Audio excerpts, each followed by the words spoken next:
prošle godine kada smo tu manifestaciju ozvaničili kao manifestaciju od posebnog značaja za grad Beograd. Ona je trajala samo jedan vikend. Obećao sam da će dani porodice da traju mnogo duže. Ove godine će oni trajati 2 meseca i mislim da način na koji ćemo prići porodici, način na koji ćemo prići jedni drugima, ono što treba da karakteriše i ovu manifestaciju, na kraju krajeva ono što karakteriše ovaj naš lepi Beograd. Ono što je najvažnije je da pokušamo da kroz ovu manifestaciju sačuvamo porodicu kao nukleus društva. Teško danas tradicionalna porodica opstaje, ali znate kako, svi mi na kraju krajeva jesmo jedna velika porodica i svi mi Beograđani, građani ove zemlje i čitav naš narod.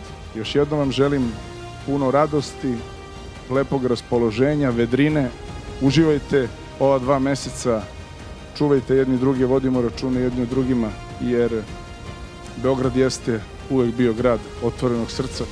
Neka su nam sa srećom Beogradski dana porodice i živeo Beograd.